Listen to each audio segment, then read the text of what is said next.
If you believe that the company is selling for less than it's worth, you buy it. If you believe that the company is selling for more than it's worth, if you're sophisticated, you sell it. The Financial Survival Network.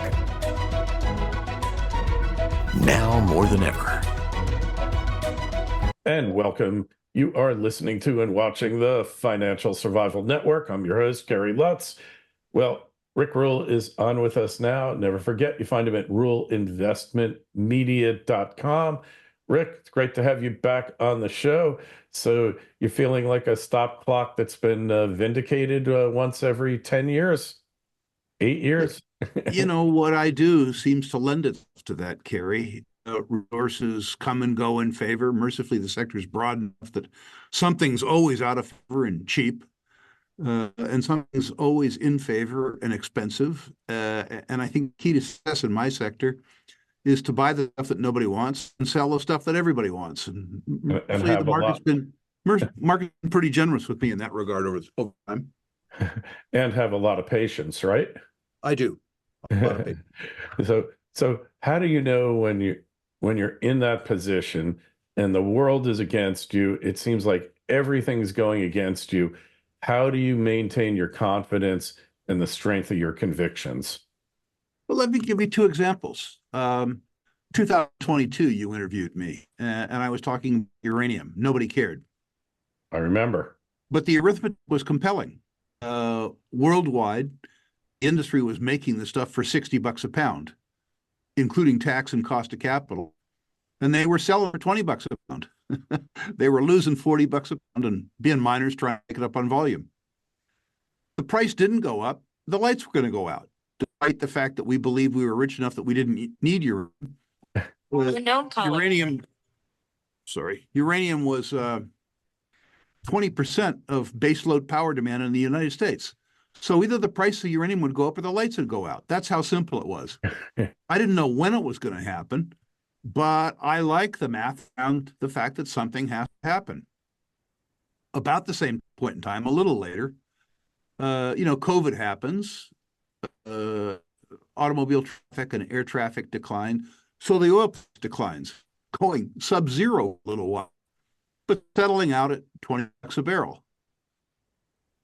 You had the same circumstance, oddly the same circumstance. The fully loaded cost to produce a barrel of oil, including tax and cost of capital, in those days was about $60. And the industry was selling for $20. On top of that, ExxonMobil got kicked out of the Dow 30, a one-off event.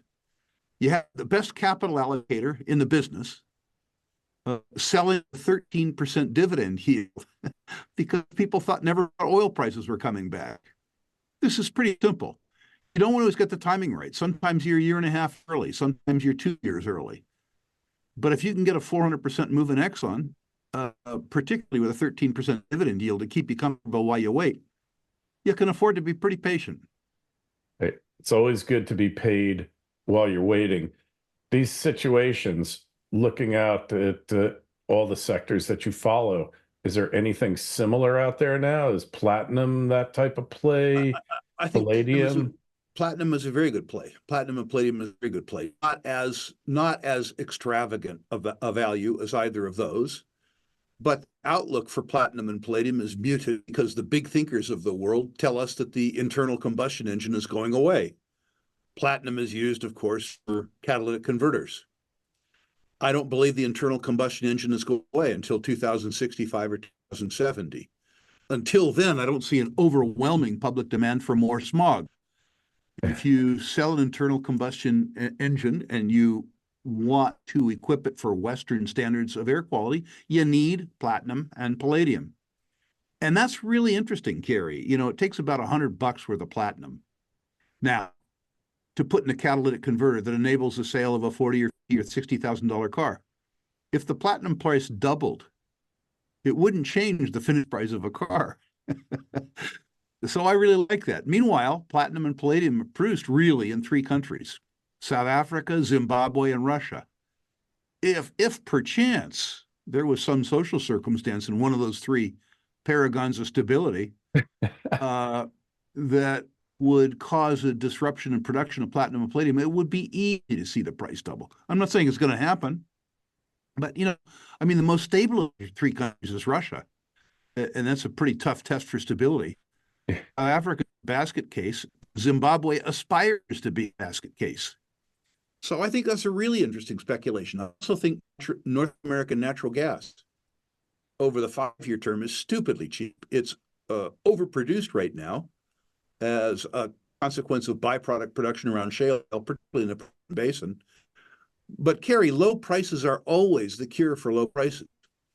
We're building gathering and storage infrastructure.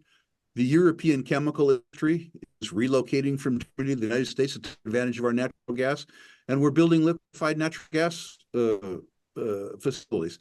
So this oversupply problem that we talk about is going to cure itself.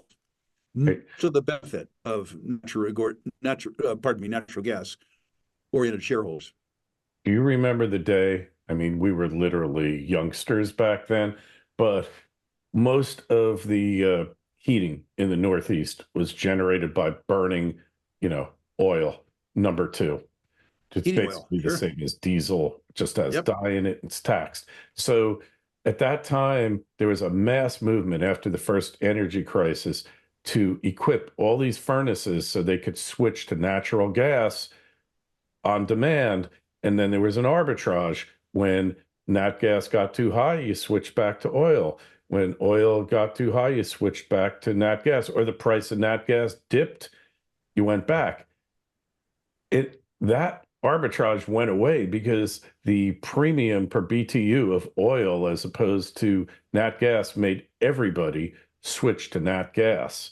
Right. And so you only have to look back at history where per BTU cost of oil and nat gas were pretty close to one another, right? I mean, they would switch when nat gas was 15% cheaper than oil per BTU.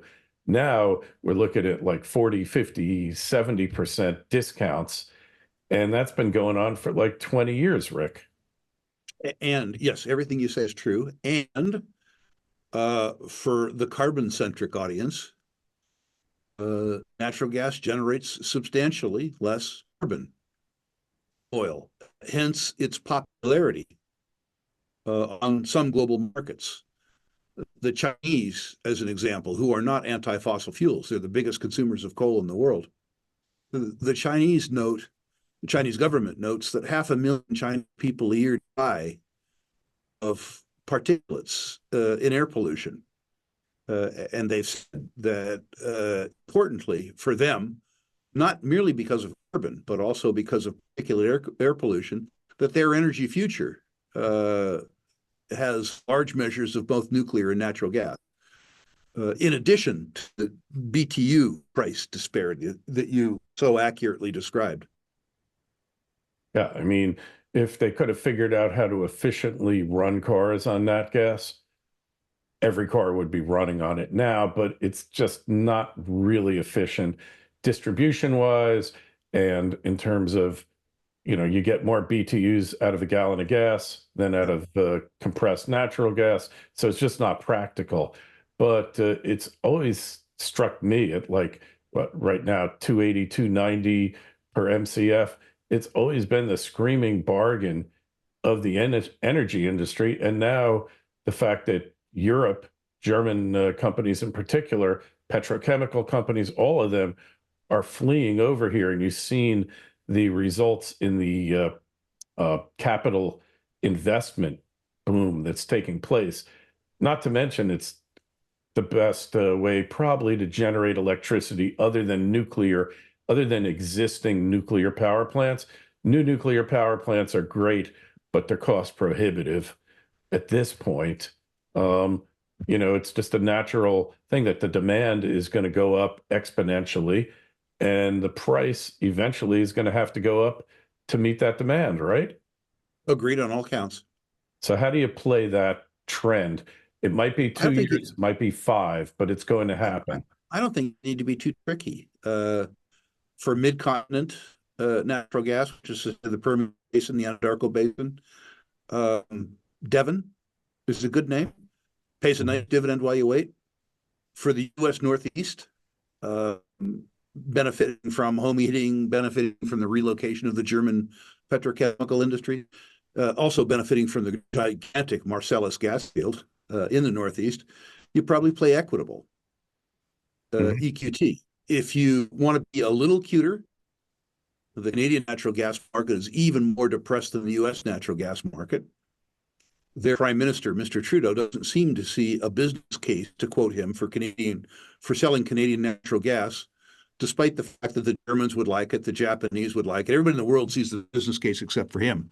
Us too. U.S. And too. there are names like Pado, Birchcliff, Arc, Tourmaline, probably a little higher risk than U.S. names because of the implicit political risk around Mr. Trudeau's disdain for his commodities. But I believe that the markets ultimately will fail against political stupidity. Yeah, well, economic reality always has to triumph in the end. And, the whole world wants what you're selling. What about like in New York State? You got I can't remember the name of the trend there, but basically New York State, in Pennsylvania, you can frack, pull out the gas. Yep. But in New York, you're not allowed to. And now they're banning gas ranges and doing all sorts of fun things. It's inexplicable. I didn't criticize New York too much when I lived in California, because I believe that people who lived in glass houses shouldn't throw stones. I now live in Washington State, which, while stupid, is not as stupid as either California or New York. What you point out is one of the biggest, if not the biggest, in situ accumulations of natural gas in the United States is the Marcellus trend. Right, Marcellus, yeah. Goes, through from West Virginia and Ohio up through Pennsylvania into New York, and in fact, as far north as Quebec. On the Pennsylvania side of the border, it's generating lower energy prices, jobs, tax revenue, all those types of things. The New Yorkers have decided, in their wisdom, not to access this wonder fuel. It's insane, but yeah, like I lived in New York too, but I enjoy throwing rocks at glass houses, even the ones that I'm in, and that's part of the reason I got out, is saying this socialist model has to fail. I got out 12 years ago, but I said it can't work long term, not just because you run out of other people's money, as Margaret Thatcher said, but because the system is flawed, because there's no price discovery, decisions don't get made on an economic basis, and eventually, it has to fail.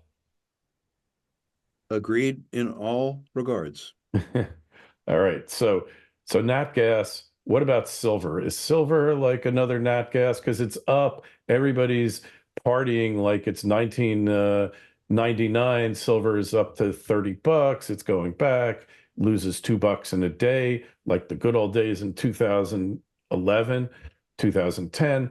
But by all rights, it has a long way to go, based on the same argument you made for platinum, right?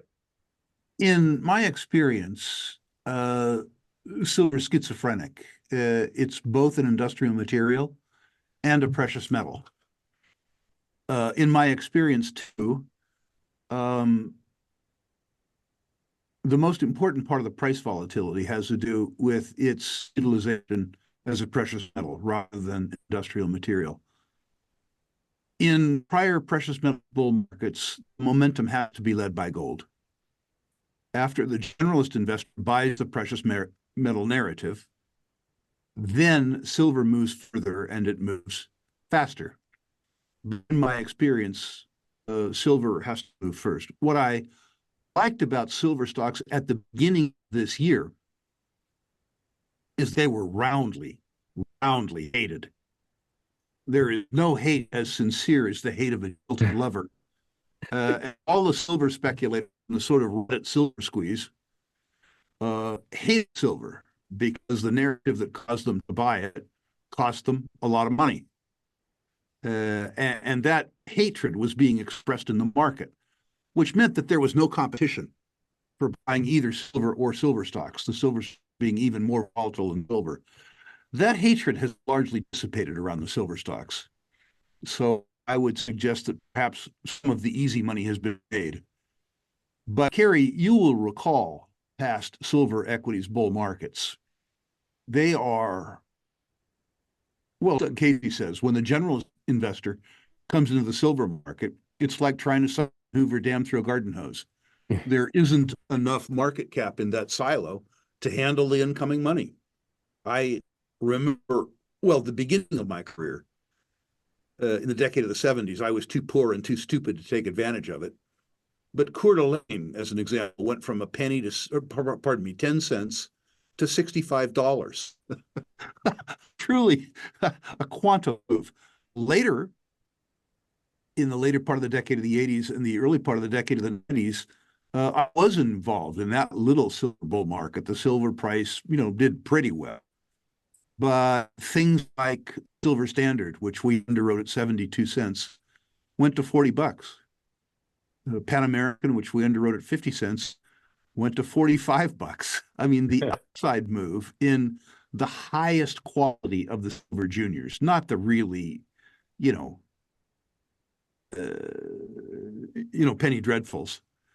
Right. But the higher quality development silver juniors, they are uniformly up tenfold in the course of a silver bull market. So for speculators, that's a wonderful place to look. Not for people who can't stomach volatility. Yeah, buckle your seatbelt. Yep, absolutely. It's a rodeo ride, one I love. Coeur d'Alene today, and we don't do stock recommendations, just things you should look at. Nothing here is investment advice and all those great disclaimers that they make us say. But right now, Coeur d'Alene is trading at like $5.50. And right, it's still like the same silver producer it's always been, right? I mean, I would argue that Coeur is a less formidable producer simply because they've been producing for 40 years. Right. The Keystone mines in the Silver Valley, in a Treasure Valley in Idaho, are 40 years older and depleted. They have replaced them with other forms of production. I would argue that Coeur is a less pure play silver producer. I will also tell you it shouldn't be like this, but it is. When the silver narrative takes hold, the facts won't matter. Kind of like the judicial system in America now, right? Facts don't matter. It and Hecla will come to be regarded as silver stocks, the GameStops of their epoch. Hey, all right. So you brought up meme stocks here. All right. Give us your honest take on everything that's happened, because I looked at a stock like Koss. They are the original inventor of headphones, stereophonic headphones, they called them back then. And it was a great company. I even met Mr. Koss one time, the founder of it. He was like a cool guy. But then the stock like languished for 40 years doing nothing. And all of a sudden the meme people discovered it. And at that point, the Koss family still had a large position in it, and they sold off $35 million worth of stock on a company that they knew was maybe not worthless, but not really worth anywhere near what they were selling for. How does this stuff happen? And how long can it go on? Because we just saw like GameStop go through GameStop 2.0 or 3.0. Can this keep going on? I guess as long as we go without having a major liquidity squeeze. I mean, this is liquidity driven, make no mistake. It's purely liquidity driven. I'm impervious to it. I only invest in things I understand, and I have no fear of missing out. If I didn't buy Bitcoin and Bitcoin goes from $1,000 to $50,000 or whatever it is, I'm really happy for the people who made the money. I'm untroubled by the fact that I didn't make money. I consider errors of omission to be interesting. I consider errors of commission to be sins. If there was money I didn't make, it doesn't matter to me. If there's money I lost, that matters to me grievously. So I'm never going to be in the GameStop crowd. I can't understand what allegedly makes it a good business, if anything, because I don't understand anything about consumer retail. When I look at the balance sheet and the income statement, I puzzle over where the GameStop folks find value. I understand the concept that there are trading techniques where you construct short traps. I get that. Yeah.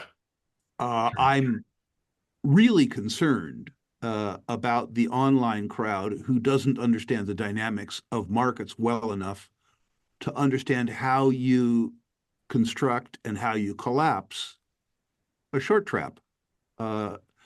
Constructing short traps is actually something that I did myself in my early 30s.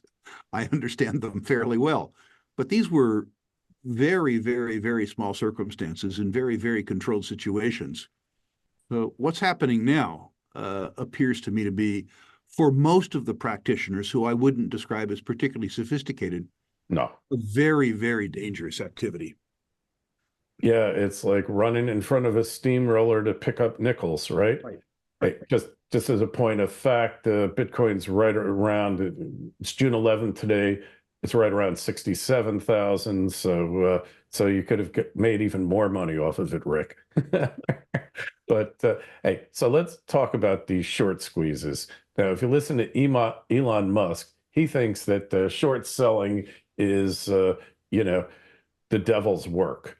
And he kind of has a point, because once upon a time, and you had a brokerage, so once upon a time, the certificates had to catch up in order for you to sell it. You couldn't sell without a cert. It took 10, 11 days for that to happen.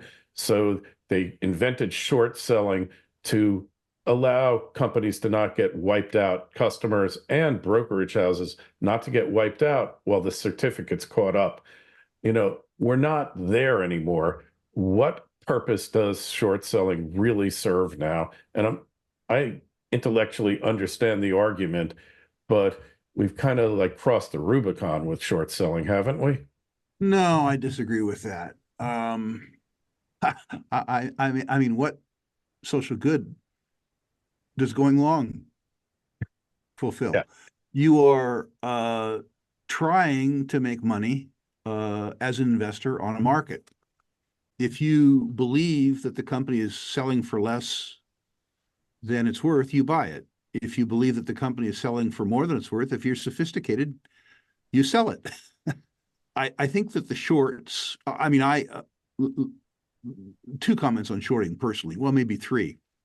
In the early part of my career, in the decade of the 70s, when natural resource stocks became uniformly overpriced, I sold them because I believed them to be overpriced. Because I lived in Vancouver then, I was particularly aggressive in short selling things that were obvious frauds, that were natural resource stocks, but they didn't have any natural resources, and that worked out reasonably well for me. When I was in the brokerage firm, when we had margin accounts, it was prudent if people were on margin too long certain stocks, that you use a short position in the same stock as credit management. In other words, you reduce the risk of non-payment from the customers.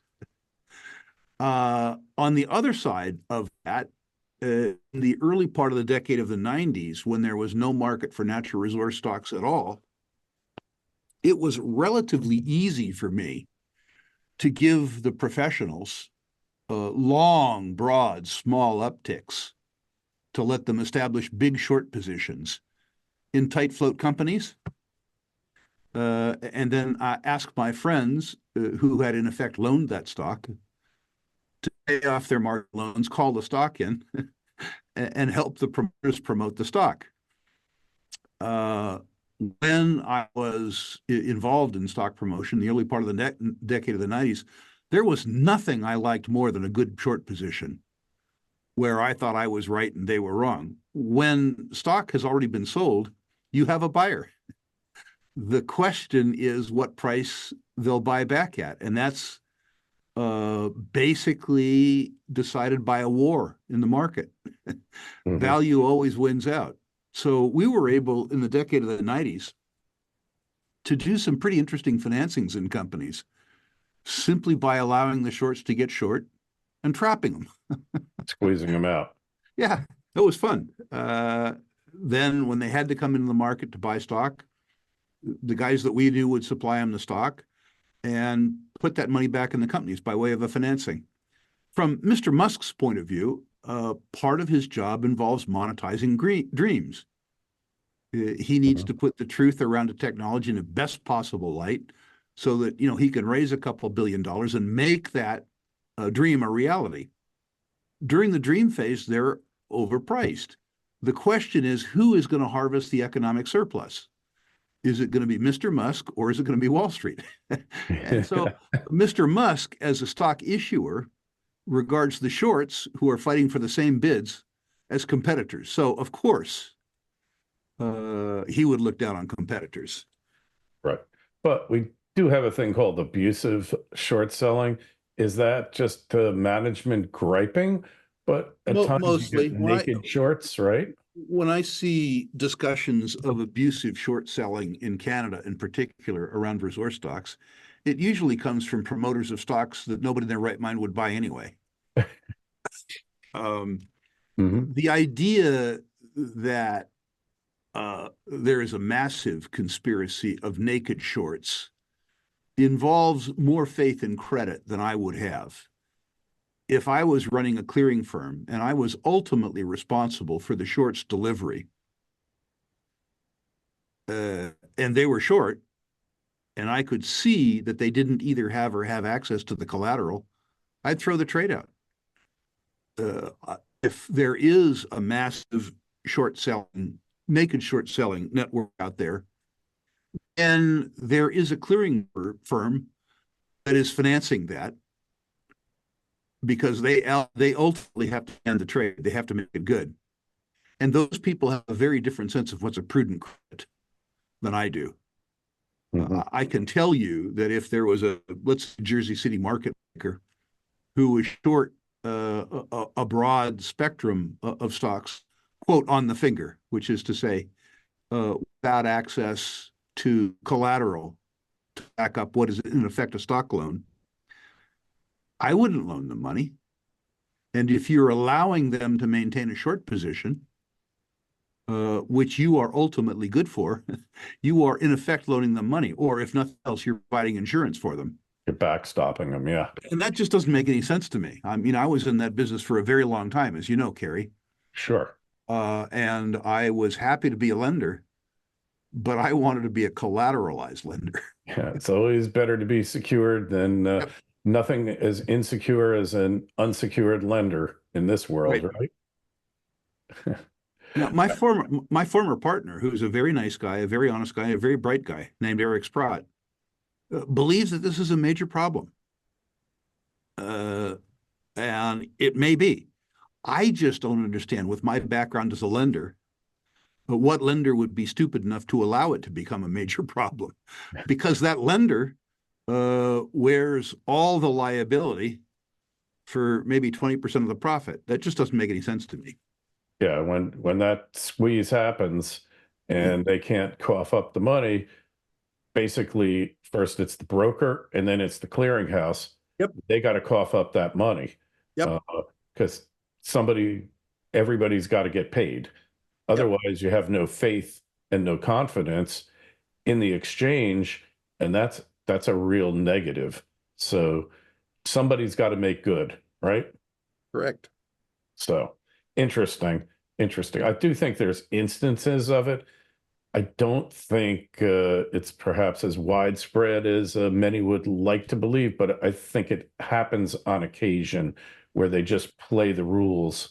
And Kerry, earlier in my life, I was really attracted to the short game because I figured that I could use fundamental analysis on both sides of the market. I got trapped myself a couple times. In both circumstances, arithmetically, I was right. Yeah. But I lost a lot of money. The bad thing about the short side is that while the probability is high, the penalty for failure is extraordinary. The most you can make is 100%. The most a stock can go is to zero. The most you can lose doesn't have a top. Yeah, infinite, in theory. And we saw what happened to GameStop when they triggered that short sale. Yep. And that short squeeze. Truly dramatic. Pretty glorious. And that should be a lesson to anybody who's facilitating these kind of practices. it can come back and put you out of business. Yep. So, all right. Well, so looking ahead here, I mean, we covered undervalued sectors. Anything else in the resource space that's available to Joe Sixpack or Steve Chardonnay that we should be paying closer attention to and have the attention span of greater than a day trader on amphetamines? Probably a couple things. I continue to believe that faith in treasury securities relative to inflation will be challenged. And if I'm right, I think precious metals will do well. I note that in the American market, the total market value, or rather the total market share of precious metals and precious metals related equity is about 0.5% of total savings and investment assets in the United States. The 4-decade mean is 2%.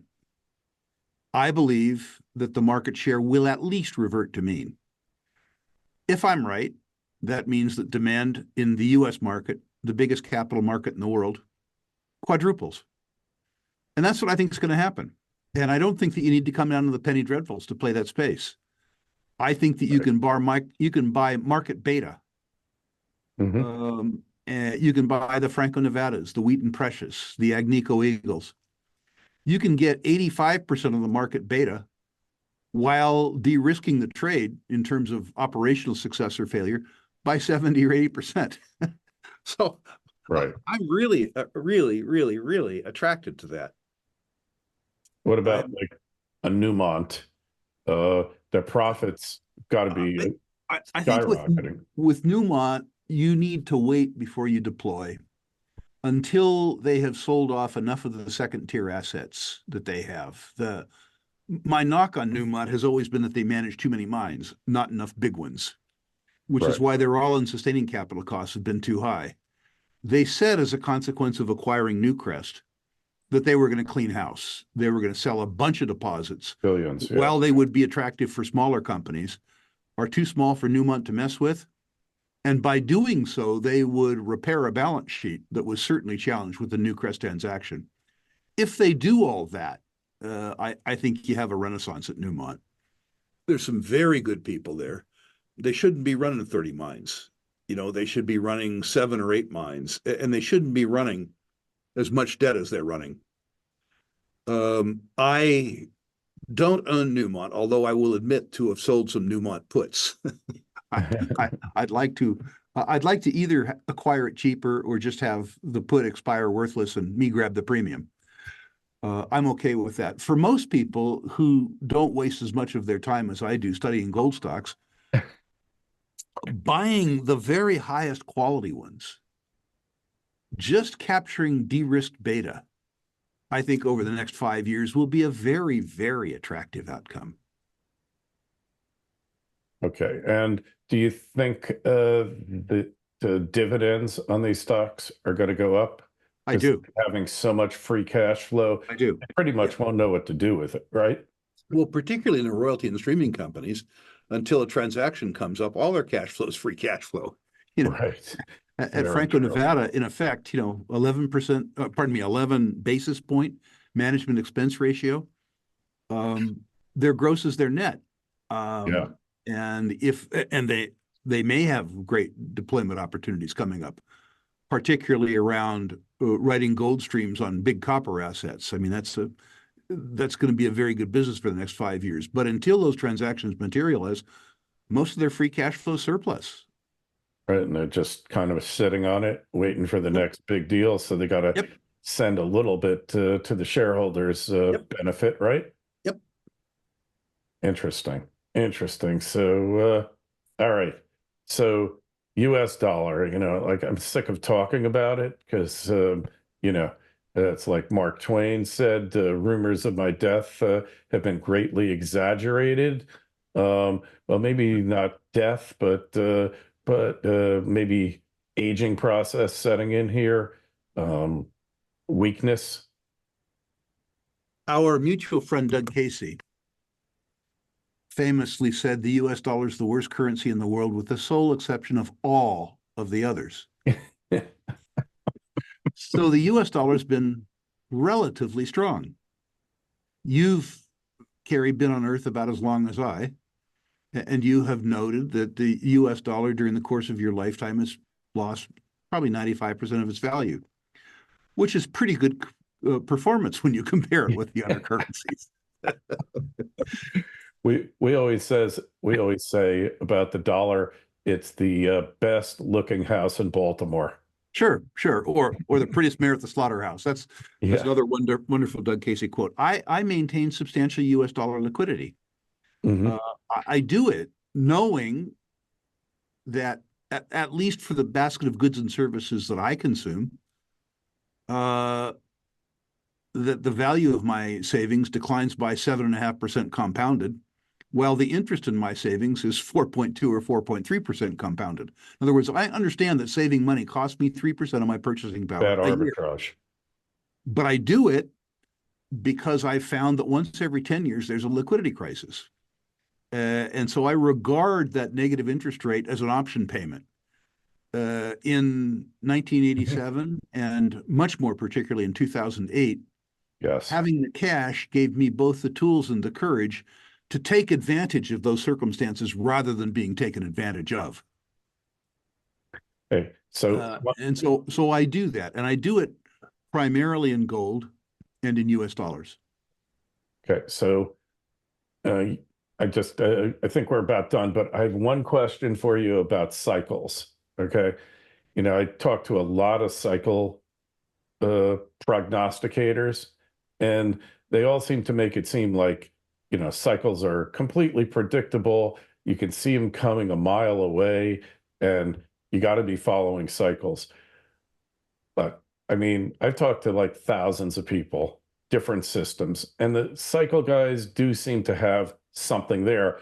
But I don't care if it's Elliott wave, if it's Gann numbers, or whatever it is, it never seems to be as easy as they claim it is afterwards.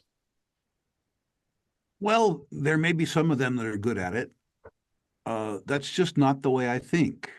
I don't consider the market itself to be a subject. I consider it to be a facility for buying and selling fractional ownership in businesses. And so while what you say and while they say may be true, it isn't knowledge that's accessible to me. And frankly, it isn't of particular interest to me. I don't trade the market per se. I will sell market puts or market calls to hedge positions in businesses that I think are selling for less than they're worth. But that's really I really just believe that the market's a facility. I don't believe it's a subject. Okay. All right. I'll buy it. Although a lot of people make a lot of money studying it And God bless seeing the them. results. God bless them. I know that there's a whole bunch of ways up the mountain. What I have learned that works for me is that I invest in either conventional financial services firms, brokerage firms, wealth managers, asset managers, banks, businesses that I understand because I've helped build them, or natural resource companies. I don't go outside my sandbox. I do what I understand. I can make mistakes even in subjects that I know well. So I have no particular temptation to compound my losses by going into subjects I don't understand. So true. And what you said about even companies that you think you know from the ground up, you can get surprised, right? Yep. And somehow, like especially in the junior sector, they'll almost invariably find a way at times to blow up, right? Absolutely. So, but when you do hit the right one, it can be life-changing. So that's what keeps everybody going, right? Well, it's worked for me. I joke, my wife will say that when I have my investment hat on and I'm talking about allocating prudently, she points out that all the money I now invest carefully, I made by speculating wildly. So I'm okay on both sides of the card. All right. Hey, so you got a couple of events coming up, one virtual, and of course your annual conference that takes place in sunny South Florida, just 35 miles south of me. And we're having like massive thunderstorms now and 90+ degree days, but that's what Florida's like. So that is from July 7th to the 11th. And hey, if you guys are out there, I'll have a link in the show notes at some point, or if you email me, I'll send you the link so you can sign up, and we can get together there. And then you've got a virtual event coming up on the 19th of this month, so a little more than a week. That's correct. Well, once every 90 days, we do something called the boot camp, which is an 8-hour-long deep dive into some subject around natural resources. And I mean, we've been doing this for years and years and years. And once a year, we do an annual in-person conference, this time in Boca Raton, Florida. In either case, if you sign up, there's no financial risk to you. If you don't believe for any reason whatsoever you didn't get your money's worth, email me and I'll give you your money back. I'm the only financial education provider that I know of that has an absolute gold-plated money-back guarantee. With regards to the boot camps, you need to be interested in the topic. We did, uranium 3 years ago. We did silver. We've done all those kinds of things. This next one is a pretty deep dive. This is a private placement and due diligence workshop. If you're not an accredited investor, if you don't want to participate in private placements, this is the wrong workshop for you. If you want to do deep dives, this is a wonderful workshop for you. The Boca Raton conference is very different. This has gone on for 28 years. I believe it to be the best conference around natural resource investing on the planet. We have great big picture thinkers. The Jim Rickards, the Daniela DiMartino Booths, the Nomi Prins, the Jim Grants, the Bill Bonners of the world. People who tell you about the world the way it is, not the way that CBC and ABC want you to think it is. Yeah. We have great analysts, people who have been investing in resources for 20 or 30 years where the rubber meets the road. Importantly, we have the living legends, a group of entrepreneurs who built multi-billion-dollar companies from scratch, telling you what it takes to take a company from 5 million market cap to 5 billion market cap and how to spot the winners early. Finally, every public company exhibitor at our conference has been vetted. If the sponsors of the conference don't own shares in the exhibitors, they can't come. There's no guarantee because I buy stock in a company, the price goes up, but there is an absolute guarantee that the process is early. Pardon me, it's honest. At most conferences, the qualification to be an exhibitor is a check that cashes. Yeah. What we're able to do as a consequence, what we're able to do as a consequence of all that is offer our attendees an absolute gold-plated money-back guarantee. Whether you attend live in person in Boca Raton, July 7 through 11, or if you join thousands of other investors in the comfort and convenience of your own home via live stream, your tuition is 100% refundable if you don't think I've earned it. Hey, you're not going to get a better deal than that out there for sure. I've been going for years now, try never to miss it. And I will be there this year, July 7th to the 9th, because I'm taking off for the Freedom Fest conference shortly thereafter. But I can't wait to see everybody. And I will attest to the fact that the companies that appear at your conference are far and above the creme de la creme of the sector. And knowing the people who run them and the results that they've achieved and the way they protect shareholders and their investments. So looking forward to it. Hey, the link to both conferences, the virtual and the physical, the live conference will be in the show notes to this interview on financialsurvivalnetwork.com. And Rick, we will see you in a few weeks. Kerry, thank you so much. I look forward to hosting you in Boca.